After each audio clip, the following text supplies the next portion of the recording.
नमस्कार, आप देख रहे हैं 10 कदम। मैं हूं आपके साथ रवीश। आज दो मुकाबले हैं, सुपर सैटरडे का दिन है और देखते हैं कि इन मुकाबलों में किसको जीत मिलती है। लेकिन कल तो एक बहुत ही रोमांचक मुकाबला देखने को मिला, Gujarat Titans versus Punjab Kings. और उसमें आखिरी ओवर में, खासकर आखिरी 2 गेंदों में जो रोमांच देखने को मिला, उसने सारी सीमाएं ही पार कर दी। कैसे राहुल तेवतिया ने आखिरी 2 गेंदों पर मैच को गुजरात टाइटंस के नाम कर लिया, देखिए इस रिपोर्ट में।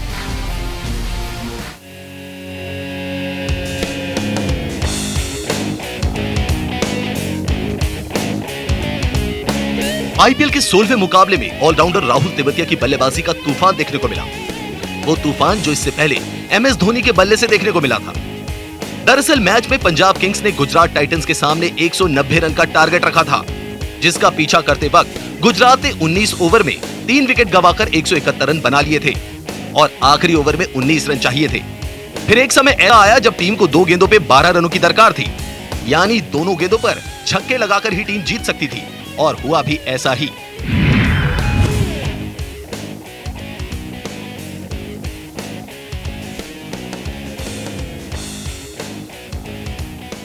राहुल तेवतिया ने आखिरी 2 बॉल पर 2 छक्के लगाकर गुजरात को मैच जिता दिया। इसके बाद सोशल मीडिया पर मीम्स की बाढ़ सी आ गई।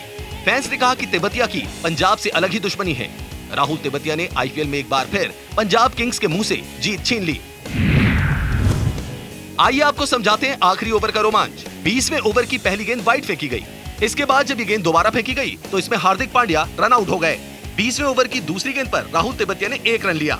इसके बाद स्ट्राइक पर आए डेविड मिलर, जिन्होंने अगली गेंद पर चौका लगाया, और इस ओवर की चौथी गेंद पर डेविड मिलर ने 1 रन लिया और स्ट्राइक राहुल तेवतिया को दे दी। अब गुजरात टाइटंस को 12 रन बनाने थे। राहुल तेवतिया ने ओडेन स्मिथ की गेंद पर छक्का लगा दिया। अब आखिरी गेंद पर भी जीत के लिए 6 रन की दरकार थी और तेवतिया ने छक्का लगाकर मैच को गुजरात के नाम कर दिया। इससे पहले गुजरात ने टॉस जीता और पहले बल्लेबाजी करने उतरी पंजाब किंग्स ने 20 ओवरों में 189 रन बनाए। फिर बल्लेबाजी करने आई गुजरात की शुरुआत खराब रही और उसने चौथे ही ओवर में मैथ्यू वेड का विकेट गंवा दिया। लेकिन इसके बाद शुभमन गिल और साई सुदर्शन ने 101 रनों की साझेदारी कर पारी को धार दी और आगे का काम ऑलराउंडर राहुल तेवतिया ने कर दिया। क्रिकेट के मैदान में ऐसा कम ही देखने को मिलता है जब आखिरी की 2 गेंदों पर जीत के लिए 12 रन बनाने हो और उसके बाद भी टीम जीत दर्ज कर ले। आईपीएल में ऐसा 2016 में देखने को मिला था, जब पंजाब के खिलाफ राइजिंग पुणे सुपर जायंट्स की ओर से खेल रहे महेंद्र सिंह धोनी ने कारनामा किया था। लेकिन ये कारनामा फिर दोहराया गया आईपीएल 2022 में। लेकिन इस बार ये धोनी नहीं बल्कि राहुल तेवतिया ने किया। Sports desk, news India.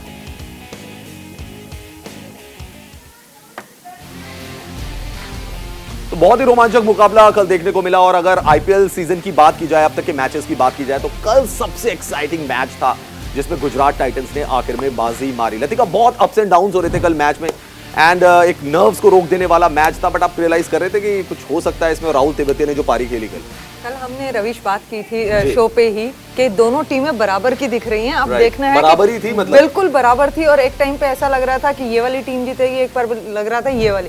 लेकिन जिस तरीके से राहुल तेवतिया ने आके 2-3 बॉलों में जो गेम का रुख ही पलट दिया, तो कह सकते हैं कि राहुल तेवतिया स्पेशलाइज्ड हो चुके हैं। जिस तरह के उनके पिछले सीजन भी रहे हैं, 9 करोड़ रुपए बेकार नहीं जा रहे गुजरात टाइटंस के, भी कह सकते हैं। बिल्कुल बिल्कुल। राजस्थान रॉयल्स के लिए भी उन्होंने ऐसे ही पारियां खेली हैं दुबई में, अगर आपको याद हो तो। किस तरह से वो इसी तरह के बड़े बड़े शॉट लगाते हैं। कुछ है क्या राहुल तेवतिया का कि कभी शेल्डन कॉटरेल आते हैं तो उनको ढूंढ देते हैं? पंजाब और कैरेबियन लोगों से कुछ है क्या राहुल तेवतिया का 36 का आंकड़ा? और अब ओडेन स्मिथ आ गए तो उन पे भी 2 छक्के मार दिए बैक टू बैक और मैच ही जिता दिया। बिल्कुल, यही मेरे को तो यही लग रहा है कि उनको उनकी बॉलिंग पसंद आती है। जिस तरह का वो पेस डालते हैं, वो पसंद करते हैं इस तरह का पेस। और आपने उनकी बात सुनी हो तो उन्होंने कहा भी था कि व्हाट टू थिंक, हाँ, क्या सोचना है इस 2-3 गेंदों में। अगर आपको 12-15 रन चाहिए तो उसके लिए क्या सोचना है। और उन्होंने बॉलर को भांप लिया था। उन्होंने एक बात और कही कि मुझे एक बॉल उन्होंने लेग पे आई थी तो वो अगली बॉल मुझे बाहर ही डालेंगे, इसलिए उन्होंने थोड़ा सा मूव किया विकेट के बाहर और वो हिट लगाया।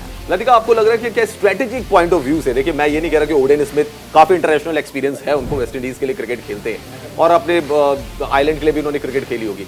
क्या आपको लग रहा है कि वहां पर एक बेहतर विकल्प हो सकता था बॉल डालने के लिए? क्योंकि आपने दोनों गेंदें जो डाली वो लेंथ गेंद डाली। और मुझे याद आ रहा है बेन स्टोक्स का 2016 का फाइनल ईडन गार्डन्स में जो हुआ, कार्लोस ब्रैथवेट ने जिसमें 4 छक्के लगाए थे, सारी गेंदें लेंथ डाली थी।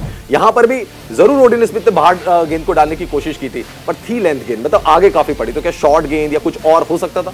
देखिए, अगर आप इस तरह के शॉर्ट गेंद डालते भी हैं तो आपकी बॉडी के ऊपर आना चाहिए, बॉल का हाथ खोलने का समय नहीं मिलना चाहिए। अगर Right. हाथ खोलने का बैट्समैन को समय मिल गया तो वो आउट ऑफ द पार्क ही जाएगी। लेकिन लतिका कल ऐसा लगा कि राहुल तेवतिया मतलब कहते हैं ना ड्रेसिंग रूम से डगआउट से ही सेट होकर आए थे, 3 गेंदें खेली जी और बना दिए अपने, और उसमें से भी 2 छक्के लगा दिए, 13 रन उन्होंने बनाए। और एक मैच जो ऐसा लग रहा था कि लास्ट ओवर में 19 रन बनाने, ऑलमोस्ट ये मुकाबले को पंजाब टीम जीत चुकी थी, लेकिन ओडियन स्मिथ का वो ओवर, कह लीजिए lack of experience in Indian pitches, या कह लीजिए कि राहुल तेवतिया का बैटिंग स्टाइल, सारा खत्म कर दिया उन्होंने। देखिए, राहुल तेवतिया है ना, स्पेशलाइज हो चुके हैं इस चीज़ के लिए कि अगर आपके पास रन ज़्यादा हैं, बॉल्स कम हैं, तो इसी तरह के वो स्ट्रोक्स लगाते हुए दिखते हैं हमेशा।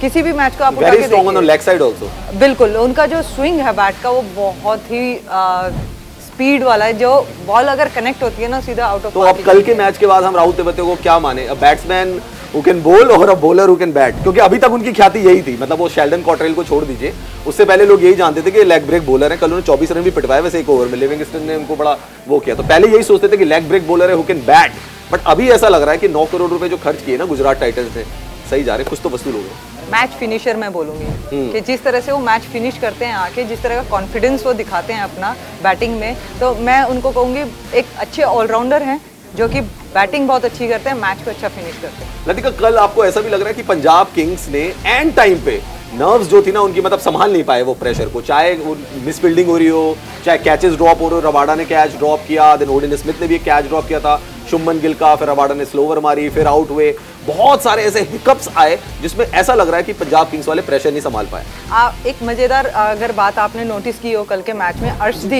अर्शदीप आके रबाडा को बता रहे हैं कि आप किस लेंथ पे बॉल डालनी है। अर्शदीप ने ओवर बहुत जबरदस्त डाला, बिल्कुल, सिर्फ 5 रन दिए। अर्शदीप ने बनाया था, बिल्कुल, उन्होंने मैच बना के पंजाब के झोली में डाल ही दिया था, लेकिन यहाँ पे रबाडा जो मुझे थोड़ा सा ऐसा लगा कि जो गेंद वो डालना चाह रहे हैं वो डल नहीं रही है, और उसी की वजह से वो रन खा रहे हैं। उनके ओवर में जो रन्स गए हैं उसकी वजह से कहीं ना कहीं तेवतिया जैसा प्लेयर आके कॉन्फिडेंस दिखाता है और 3 ही बॉल में मैच जिता के ले जाता है।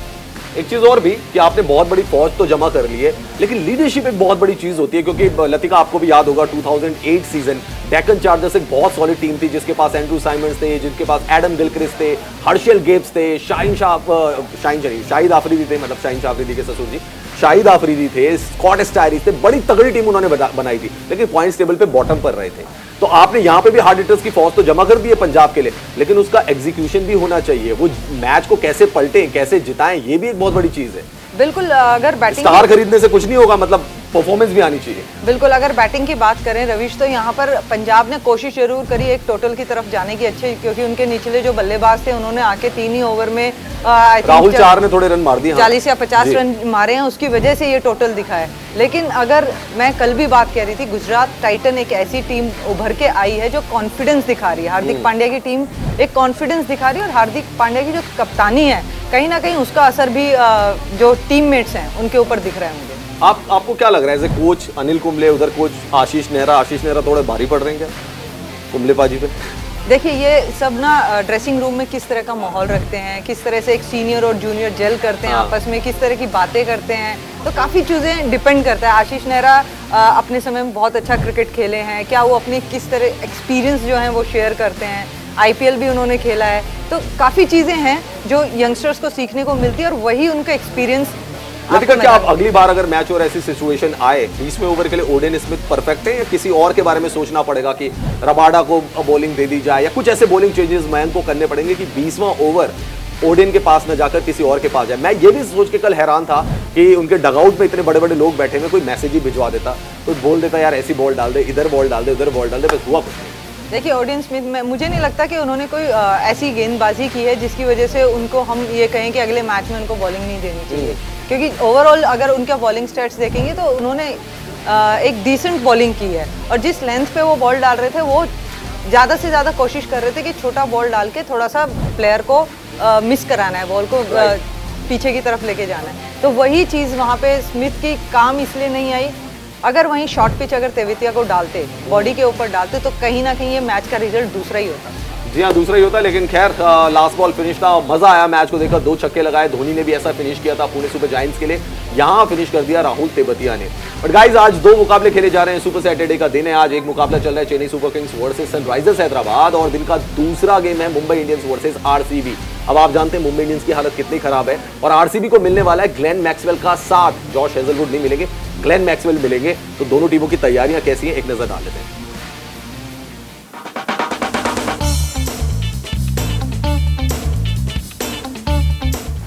चैंपियन टीम एमआई को क्या हुआ है? मुंबई ने खेले 3 मैच, तीनों ही हारे। रॉयल चैलेंजर्स बैंगलोर बनाम हताश एमआई। मुंबई इंडियंस की शुरुआत इस सीजन बिल्कुल भी अच्छी नहीं रही है। पॉइंट्स टेबल में 9वें नंबर पर मौजूद एमआई की टक्कर पॉइंट्स टेबल में 5वें नंबर पर बैठी आरसीबी से होगी, जिसने अपनी शुरुआती हार को पीछे छोड़ते हुए कोलकाता और राजस्थान पर रोमांचक जीत दर्ज की है, और अब वो विजय रथ पर सवार है। उसके सभी खिलाड़ी जबरदस्त फॉर्म में नजर आ रहे हैं। आईपीएल के इस सीजन में रोहित शर्मा की टीम का अभी तक खाता नहीं खुला है। मुंबई ने 3 मैच खेले हैं और तीनों में ही उसे हार का सामना करना पड़ा है। वहीं बैंगलोर के खाते में 4 अंक हैं, और ग्लेन मैक्सवेल के आ जाने से आरसीबी की टीम और मजबूत हो जाएगी। किंग कोहली, फैफ डुप्लेसी और मैक्सवेल की टॉप ऑर्डर तिकड़ी किसी भी गेंदबाजी आक्रमण के परखच्चे उड़ाने की क्षमता रखती है। वहीं शाहबाज अहमद के साथ मिलकर दिनेश कार्तिक अपनी भूमिका को बखूबी निभा रहे हैं। ऐसे में आज पुणे के मैदान पर आरसीबी के बल्लेबाज जोरदार आतिशबाजी दिखा सकते हैं। वहीं मुंबई के लिए सूर्य कुमार यादव ने पिछले मैच में वापसी की और शानदार फॉर्म में दिखे, तो डेवाल्ड ब्रेविस ने आक्रामक पारी खेल मैच में अलग छाप छोड़ी। ऑक्शन के बाद जो टीमें सबसे कमजोर दिखाई पड़ रही हैं, उनमें मुंबई का नाम टॉप पर है। पांड्या ब्रदर्स, ट्रेंट बोल्ट और राहुल चाहर के जाने के बाद मुंबई पहले की तरह एक यूनिट के रूप में परफॉर्म नहीं कर पा रही है। कप्तान रोहित शर्मा की खराब फॉर्म भी टीम पर भारी पड़ रही है। जिस केकेआर के खिलाफ रोहित ने 1000 रन से ज्यादा रन बनाए हैं, उसके सामने भी हिटमैन का बल्ला नहीं चला। गेंदबाजों में डैनियल सैम्स एमआई के टॉप बॉलर्स में शुमार हैं, जिन्हें पैट कमिंस ने जमकर कूटा था। तो बुमराह भी पहले की तरह यॉर्कर स्पेशलिस्ट नजर नहीं आ रहे। इस सीजन अगर मुंबई इंडियंस के प्रदर्शन पर नजर डाली जाए, तो मुंबई को दिल्ली कैपिटल से 4 विकेट से हार का सामना करना पड़ा। फिर राजस्थान रॉयल्स ने 23 रनों से हराया। उसके बाद कोलकाता नाइट राइडर्स के खिलाफ 5 विकेट से हार मिली। मुंबई इंडियंस जहां आज अपनी पहली जीत हासिल कर पॉइंट्स टेबल में कुछ अंक बटोरना चाहेगी, तो आरसीबी लगातार 3 जीत की आस में होगी। अब देखना होगा कि हिटमैन का बल्ला बोलता है या किंग कोहली कोई कमाल करते हैं। Sports desk, news India.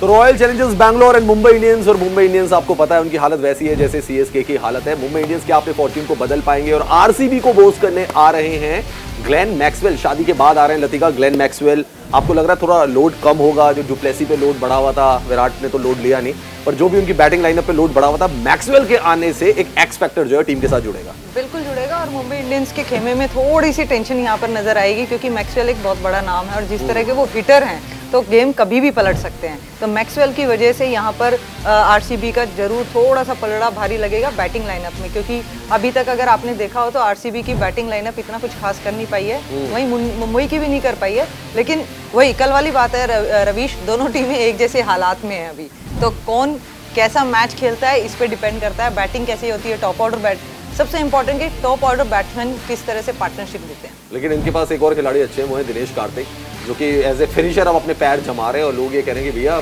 Commentary में भी हिट है और क्रिकेट में भी हिट है। और जो परफॉर्मेंस उनकी आई है यहाँ पे लतिका एज ए फिनिशर, लोग उनको बहुत हाईली रेट कर रहे हैं कि दिनेश कार्तिक अगर हैं तो आरसीबी के पास अब एक ऐसा खिलाड़ी आ गया है लोअर मिडिल ऑर्डर में जो कि टीम को सेव कर सकता है। बिल्कुल, ये बात जरूर मैं कहूंगी कि उनके साथ ही जो यंगस्टर ने बैटिंग की है वो भी बहुत ही काबिले तारीफ है। तो इस तरह से एक पार्टनरशिप, अगर किसी भी मैच में आप पार्टनरशिप अगर बनती हैं, 1 या 2 पार्टनरशिप बनती हैं, तो कहीं ना कहीं स्कोर थोड़ा इस लेवल पे होता है कि आप उसको डिफेंड कर पाए। शाहबाज अहमद की आप बात कर रहे थे, शाबाश अहमद की हम बात कर रहे थे जी। लेकिन अब लतिका अगर एमआई की बात करें, एमआई कुछ बुझी सी टीम लग रही है। हालांकि मेरे पास एक बड़ा अच्छा आंकड़ा है कि 2008, 2014, 2015, 2018 ये वो सीजन थे जब एमआई की ऐसे ही शुरुआत हुई थी, ऐसे ही हार के साथ 3-3 हार के साथ उन्होंने शुरुआत की, लेकिन जबरदस्त कमबैक किया। तो क्या हम एक्सपेक्ट करें कि एमआई जागेगी, अभी रोहित शर्मा की टीम जो है वो जागेगी, या ऐसा लग रहा है कि ये सीजन छोड़ दो? मुझे लगता है रोहित शर्मा ने जरूर ड्रेसिंग रूम में जाके अपने सभी प्लेयर्स से बात की होगी कि आप इस तरह से हार नहीं सकते हैं, लगातार बूस्टअप उनको जरूर कोई ना कोई ऐसी बात कही है। आप उन्होंने तो वहां पे आके प्रेजेंटेशन में बोला था कि इसकी आवाज तेज करो थोड़ा।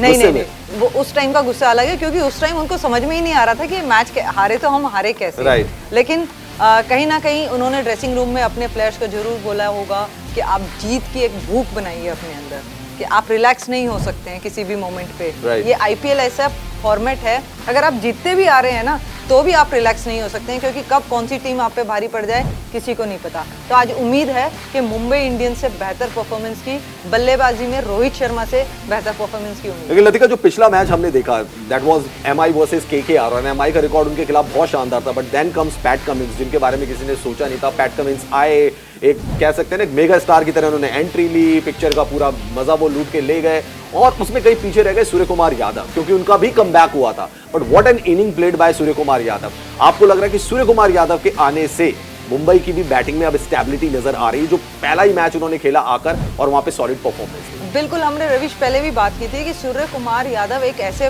बल्लेबाज हैं जो किसी भी सिचुएशन में आके रन बनाना जानते हैं। उनको अपनी विकेट के ऊपर वो टैग लगा के आते हैं, एक प्राइस टैग लगा के आते हैं कि बॉलर्स को वो बोलते हैं कि अगर आप मेरी विकेट ले सको तो ले लो, वरना मैं रन बनाने से नहीं रुकने वाला। और डेवॉल्ट ब्रेविस, अगर उनको आज चांस मिलता है, पिछले सीजन में तो बड़ा अच्छा, मतलब पिछले मैच में तो कदमों का बड़ा अच्छा इस्तेमाल किया उन्होंने, और इनफैक्ट मैंने आपको फोन करके भी बोला कि आप देखिए इनकी बैटिंग, अंडर 19 का जलवा था उनका। यहाँ पर भी आकर जो कैमियो दिखाया, जो ट्रेलर दिखाया, उससे ये तो जरूर समझ में आ रहा लतिका कि ये पिक्चर बहुत बड़ी हो सकती है आने वाले टाइम में। बिल्कुल, यंगस्टर्स आप देखिए, इस आईपीएल की खासियत ही है कि नए नए नाम उभर के आते हैं, और हर कोई अपने नाम को और ज़्यादा लोगों के बीच में लोकप्रिय करने के लिए इसी तरह की इनिंग दिखती है हमें। तो मुझे लगता है ब्रेविस का आज बल्ला चलेगा, क्योंकि पिछले मैच में जो उनका टच नजर आया है ना, वो कोशिश करेंगे कि इसको थोड़ा सा लंबा और खेलें। अच्छा, हमने डिफरेंट प्लेयर्स की बात कर ली, लेकिन ये दो सुपरस्टार्स की जंग हो रही है। एक तरफ है भारत के फॉर्मर कैप्टन और एक तरफ है इंडिया के कैप्टन यानी कि रोहित शर्मा, और एक तरफ है विराट कोहली।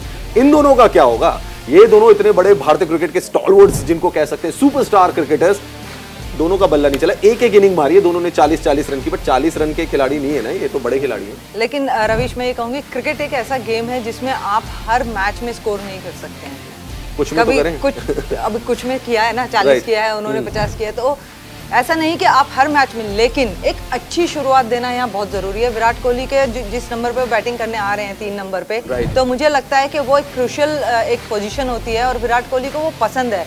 और हमेशा से हमने देखा है कि विराट कोहली एक जुझारू प्लेयर रहे हैं, हमेशा परिस्थितियों से लड़ते हुए दिखाई देते हैं। तो मुझे लगता है आज के मैच में विराट कोहली और रोहित शर्मा, इन दोनों के बल्ले से कुछ ना कुछ तो नजर आएगा। अच्छा, वैसे विराट कोहली की बात है ना, जहां तक, तो विराट कोहली तो हमेशा से रन मारे हैं उन्होंने, ऐसा नहीं है। But Rohit Sharma as a captain बहुत सक्सेसफुल रहे, एज ए बैटर इतने ज्यादा सक्सेसफुल नहीं रहे। लेकिन मेरे को चिंता पता किस बात की हो रही है एमआई के लिए। एक तो कायरन पोलार्ड भी रन नहीं मार रहे। तो लतिका, मेरा सवाल आपसे यही है कि क्या एमआई बैडली मिस कर रही है हार्दिक पांड्या को, जो कि चलेंगे गुजरात टाइटंस में? बड़ा मिस कर रही है उनको, कि अगर वो होते तो एक चुलबुलाहट रहती, एक ऐसा खिलाड़ी रहता जो कि 6 मार सकता था, मतलब ऑफ स्टंप से ब्लैक स्टंप की गेंद, ऑफ स्टंप की गेंद को मारता है मिड विकेट के एरिया में या लॉन्ग ऑन के एरिया में। उसको मिस कर रहे हैं कहीं ना कहीं हार्दिक पांड्या को। देखिए, मिडिल ऑर्डर की हम बात करें तो जरूर हार्दिक पांड्या एक ऐसी क्रूशियल स्टेज पे आते थे जो खड़े खड़े बाउंड्री को, बॉल को बाउंड्री तक पहुंचा देते थे। और यहाँ पर काफी ऐसे प्लेयर्स हैं मुंबई इंडियंस के जो दूसरी टीम्स में जा चुके हैं, जो मुंबई इंडियन के लिए परफॉर्म कर रहे थे। और परफॉर्म करते करते, मुझे नहीं पता ऑक्शन में किस तरह के इन्होंने सिलेक्शन की है अपनी टीम की, लेकिन वो सभी प्लेयर आपने अगर देखा होगा दूसरी टीम्स में परफॉर्म कर रहे हैं। लतिका, एक चीज अगर हम मुंबई इंडियंस की बॉलिंग की भी बात करें तो चाहे बसिल थम्पी हो, चाहे डैनियल सैम्स हो, चाहे टिमल मिल्स हो, इकोनॉमी रेट बहुत ज्यादा हायर साइड पर है, जिसके बारे में वाकई खतरे की घंटी बजी होगी। और ये जरूर सोच रहे होंगे मुंबई इंडियंस वाले कि यार ये इतने रन लुटा रहे हैं, मतलब आपके पास बॉलिंग में ले देकर बुमराह रह जाते हैं, और डैनियल सैम्स में इतने रन लुटा रहे हैं, देन आपके पास थम्पी हैं, देन मिल्स हैं। इकोनॉमी तो एक बहुत बड़ी समस्या हो गई है ना। बिल्कुल, पिछले मैच आप रन बनाएंगे और फिर अगर चेजिंग भी होगी तो फिर ये चीज समझ में नहीं आ रही है कि वो किस तरह की प्लान के साथ जा रहे हैं बल्लेबाजों के सामने गेंदबाजी करने। क्योंकि अगर आप आज का मैच भी देख रहे होंगे, दर्शक भी देख रहे होंगे आज का मैच, तो किस तरह से प्लान करके हैदराबाद ने सीएसके को एक छोटे से टोटल पे रोका है। तो यही चीज़ है कि जो एमआई की बॉलिंग में मुझे थोड़ी सी मिसिंग लगती है, क्योंकि अभी तक की एवरेज देखें ना तो सबकी 10 के ऊपर की एवरेज है। तो आप अगर बल्लेबाज रन भी बनाएंगे तो रोकने के लिए बॉलर्स को बॉल तो डालनी होगी ना। बिल्कुल, चलिए एक नजर डाल लेते हैं प्लेइंग 11 पर। प्लेइंग 11 आज क्या हो सकती है, क्या बदलाव कर सकते हैं आरसीबी एंड एमआई का जो खेमा है, थिंक टैंक है, क्या बदलाव ला सकता है। हैव अ लुक, देखते हैं संभावित प्लेइंग 11 क्या हो सकती है। डुप्लेसी कप्तान है, अनुज रावत आज खेलेंगे नहीं खेलेंगे, क्या उनकी जगह किसी और को लाया जाएगा। Virat Kohli is there, luckily Glenn Maxwell is there, Dinesh Karthik भी हैं, डेविड विली भी है, डेविड विली को ऊपर भी खिलाया जा सकता है। शाहबाज अहमद ने पिछला मैच बहुत अच्छा खेला था। असरंगा हैं, हर्षल पटेल हैं, आकाशदीप हैं और हैं Mohammed Siraj. No Josh Hazlewood yet, उन्होंने कैंप को ज्वाइन नहीं किया है। रोहित शर्मा होंगे, ईशान किशन होंगे, सूर्य कुमार यादव होंगे, ब्रेविस होंगे, इसके अलावा तिलक वर्मा अच्छी फाइंड है, कैरन पोलार्ड है, टिम डेविड है, मुरुगन अश्विन है, जसप्रीत बुमराह है, टिमल मिल्स हैं और बसिल थम्पी। अब देखते हैं इसमें चेंज क्या होता है, क्या जयदेव उनाडकट को चांस मिल पाता है मुंबई इंडियंस की प्लेइंग 11 में। चलिए डालते हैं नजर फैंटेसी 11 में। फैंटेसी 11 क्या बन सकती है गाइस। विकेट कीपर अगर आपको लेने हैं तो भैया कार्तिक कॉलिंग, कार्तिक पिछले बार भी आपने उनको अच्छी परफॉर्मेंस उनकी रही है। Ishan Kishan man in form है, उनको रखना पड़ेगा आपको। दोनों विकेट कीपर को आप ट्राई कर सकते हैं। बैटर्स कौन कौन से ले सकते हैं, डुप्लेसी तो लीजिए ही, ओपनिंग आएंगे, जिम्मेदारी से खेलेंगे। विराट कोहली आज चलेंगे या नहीं चलेंगे, बड़ा क्वेश्चन मार्क है। आज पता लग जाएगा कि वाकई विराट फॉर्म में आए हैं या नहीं आए। सूर्य कुमार यादव को भी ले सकते हैं। ऑलराउंडर्स में वनिंदु हसरंगा है, कैरन पोलार्ड है, वाइस कैप्टन बना सकते हैं आप। कैरन पोलार्ड को पॉइंट्स दे सकते हैं अगर आज उनका दिन रहा, क्योंकि जिसके बारे में हम बोलते हैं कि पृथ्वी नहीं मार रहा वो अगले दिन रन मार देता है। हर्षल पटेल भी हैं, जसप्रीत बुमराह भी हैं और हैं टिमल मिल्स भी। तो ये फैंटेसी 11 है जिसमें आप अपने खिलाड़ियों को चूज कर सकते हैं और गेमिंग का मजा ले सकते हैं, जो भी आप जिस भी ऐप में आप खेल रहे हैं। एक बार फिर से आपको बता देते हैं, ईशान किशन, दिनेश कार्तिक दोनों को आप रख सकते हैं अपनी फैंटेसी गेमिंग में। तो मेरे साथ लतिका आपको मगर मैं बोलूं कि फैंटेसी 11 में आपको एक पिक प्लेयर चूज करना हो तो प्लेयर कौन से होंगे और क्यों आप चूज करेंगे उनको? दिनेश कार्तिक और सूर्य कुमार। दिनेश कार्तिक और सूर्य इनफॉर्म कुमार बल्लेबाज हैं, इनफॉर्म बल्लेबाज हैं, तो मैं उन्हीं की तरफ जाऊंगी। क्योंकि देखिए बहुत गौर से सुन रहे लोग, उन्होंने पैसे लगाए रहते हैं फैंटेसी 11 में। क्योंकि देखिए जिस नंबर पे सूर्य कुमार आते हैं बल्लेबाजी के लिए, वो एक क्रूशियल होता है और उनके पास काफी वक्त होता है बल्लेबाजी के लिए। तो एक इनफॉर्म बल्लेबाज है, अगर हम रिस्क लेंगे तो ऐसे प्लेयर पे लेंगे जो इनफॉर्म है। दिनेश कार्तिक की बात करें तो अच्छे मैच फिनिशर हैं और उनकी बल्लेबाजी भी थोड़ी जल्दी आ रही है आजकल। आरसीबी के प्लेयर टॉप ऑर्डर इतना चल नहीं रहा है, तो मुझे लगता है कहीं ना कहीं दिनेश कार्तिक और सूर्य कुमार यादव। एक और मुकाबला चल रहा है लतिका, सुपर सैटरडे का दिन है और वो मुकाबला Chennai super Kings versus Sunrisers Hyderabad के बीच में चल रहा है। 23 गेंदों में 24 रनों की जरूरत है सनराइजर्स हैदराबाद को एंड चेन्नई सुपर किंग्स से एक और बार उम्मीद कर रहे थे, क्योंकि ये चौथा मुकाबला है चेन्नई सुपर किंग्स का, लेकिन परफॉर्मेंस नहीं आई है लतिका। आज भी डिसअपॉइंट किया है चेन्नई सुपर किंग्स ने। बिल्कुल, जिस तरह की शुरुआत हुई है, देखिए किसी भी बल्लेबाज की पार्टनरशिप नहीं हुई है। Right. और अगर आप जब बैटिंग कर रहे हैं तो आपको टॉप ऑर्डर में पार्टनरशिप चाहिए, मिडिल ऑर्डर में पार्टनरशिप चाहिए। एक मोइन खान मोइन अली एक लौते बल्लेबाज थे जिन्होंने 48 रन बनाए हैं। Right. लेकिन उनके साथ कोई खड़ा होने वाला नजर नहीं आया चेन्नई में। और लास्ट में थोड़ा बहुत जडेजा ने 23 रन कुछ लगाए हैं, 23 रन बनाए। तो मैं कहूँगी कि जब तक किसी भी टीम में पार्टनरशिप नहीं होगी तो वो एक लंबे टारगेट को सेट नहीं कर सकते। और लतिका ये भी हो रहा है कि ओपनिंग पार्टनरशिप भी नहीं हो रही। लास्ट ईयर जो आपके ऑरेंज कैप होल्डर थे ऋतुराज गायकवाड़, वो भी इस सीजन परफॉर्मेंस नहीं दे पाए हैं और नहीं चल रहा है उनका बल्ला। हालांकि लोग ये भी बोल रहे थे कि पिछले सीजन भी उनका ऐसे बल्ला नहीं चला था, बाद में जागा था,